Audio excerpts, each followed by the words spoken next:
melati kuntum tumbuh melata, semberlah di pohon cemara.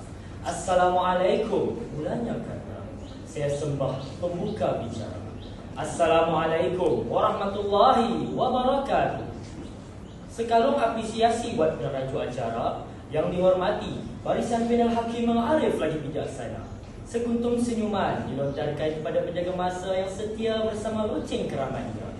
Guru-guru, pencetus revolusi negara, hadirin hadirat dan para cendekiawan sekalian. Allah berfirman, tidak ada suatu musibah menimpa seorang kecuali dengan izin Allah. Dan barang siapa beriman kepada Allah, nescaya Allah akan memberi petunjuk kepada hatinya. Dan Allah Maha mengetahui segala sesuatu. Surah At-Tawbah ayat 11. Ayat ini menyatakan bahawa setiap ujian dan musibah diturunkan kepada hamba hanya dengan ketentuan serta kekuasaannya. Ujian dan musibah mempunyai hikmah yang perlu difikir dan dinilai oleh setiap ini.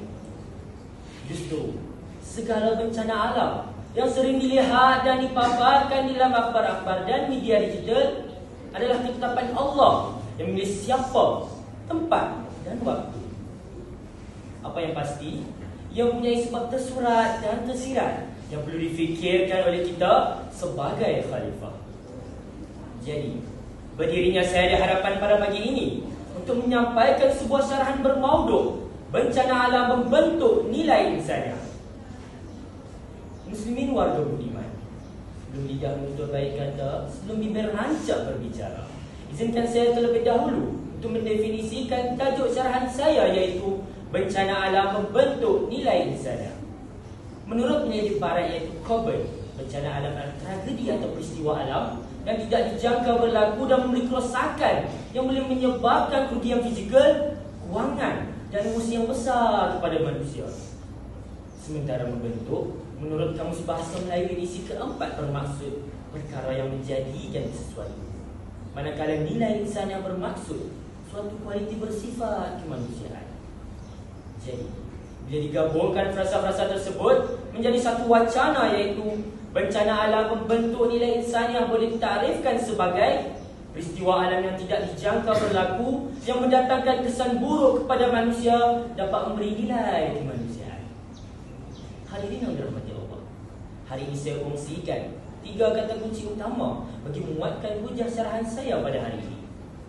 Pertama, bencana alam sebagai peringatan Allah untuk hamba-hambanya. Peristiwa bencana alam seperti gempa bumi, banjir dan taufan sebegini merupakan peringatan Allah kepada makhluknya agar bermuhasabah tentang diri masing-masing.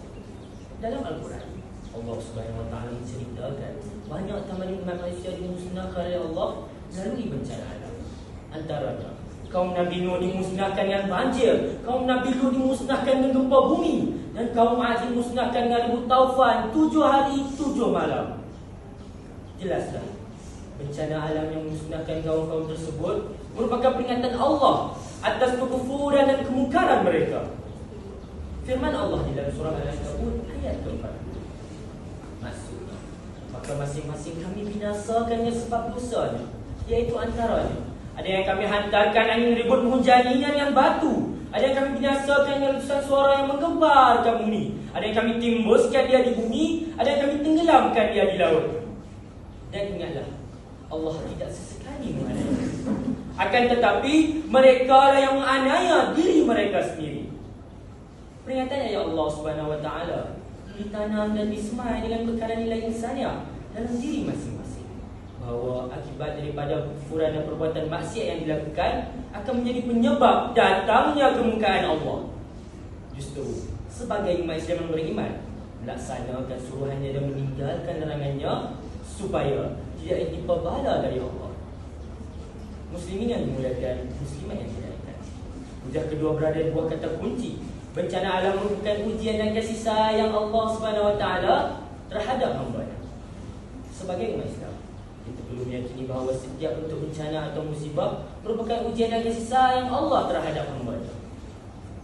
Kita ingin sekali berputus asa serta menidakkan ketentuan dan ketetapan Allah. Bagaimana sabda Rasulullah SAW dalam mengingatkan tentang keadaan orang beriman apabila ditimpa kesusahan. Imam Muslim meriwayatkan daripada Abi Yahya Suhaib bin Sinan radhiyallahu anhu bahawa Rasulullah sallallahu alaihi wasallam bersabda, maksudnya alangkah mengagumkan keadaan orang beriman kerana semua orang beriman keadaannya membawa kebaikan untuk dirinya. Dan ini hanya daripada seorang mukmin. Jika dia beroleh kesenangan, dia akan bersyukur, maka itulah kebaikan baginya. Jika dia ditimpa kesusahan, dia akan bersabar, maka itulah kebaikan baginya. Oleh itu, setiap bentuk bencana alam yang berlaku perlu telusuri hikmahnya dan bersabar dalam menghadapinya agar mendatangkan kebaikan dalam diri. Bencana alam dilihat dapat bentuk sifat insania. Bila umat Islam meyakini suratan takdir iaitu qada dan qadar yang telah ditentukan ke atas dirinya. Muslimin yang dimuliakan, muslimah yang dimuliakan, manalah fikir saya yang terakhir, bencana alam sebagai medan pertolongan kepada saudara kita yang ditimpa kesusahan. Imam Muslim meriwayatkan daripada Abu Hurairah radhiyallahu anhu bahawa Rasulullah sallallahu alaihi wasallam bersabda, maksudnya barang siapa yang meringankan satu kesusahan seorang mukmin, Allah akan melepaskan darinya satu kesusahan pada hari kiamat. Barang siapa yang memudahkan urusan orang lain, Allah akan memudahkan urusannya di dunia dan akhirat. Barang siapa yang menutupi aib saudaranya sesama muslim, Allah akan menutupi aibnya di dunia dan di akhirat. Dan Allah sentiasa menolong hamba-Nya, sama hamba-Nya itu suka menolong saudaranya. Pada tanggal 6 Februari 2023, dunia dikejutkan dengan berlakunya gempa bumi yang dahsyat yang telah mengakibatkan ratusan bangunan runtuh dan musnah serta mengorbankan lebih 24,000 nyawa. Atas perasaan misalnya, dapat dilihat adanya tabung bantuan kecemasan gempa bumi Turki dan Syria yang telah dilancarkan oleh Global Peace Malaysia yang telah mengutip RM400,000 Malaysia. Situasi ini dapat dilihat bahawa rakyat Malaysia mengambil cakna dan prihatin dalam membantu golongan yang berada dalam kesusahan. Sahabat-sahabat yang saya hormati, akhir kalam, sesungguhnya tiada yang lebih kuasa dan menentukan segala-galanya selain Allah. Manusia akan menempuh berbagai ujian dan musibah. Namun begitu, orang yang beriman menempuh ujian dengan sifat sabar sebagai bukti keimanan terhadap segala musibah yang telah ditentukan oleh Tuhan penguasa alam dan pencipta manusia. Sebelum saya mengakhiri syarahan saya pada hari ini, saya akan tinggalkan serakat pantun sebagai kenang-kenangan. Burung dara cendrawasih, cari dulu di Papua. Cukup sekian dan terima kasih. Moga bermanfaat untuk semua. Wabillahi taufiq wal hidayah. Wassalamualaikum warahmatullahi wabarakatuh.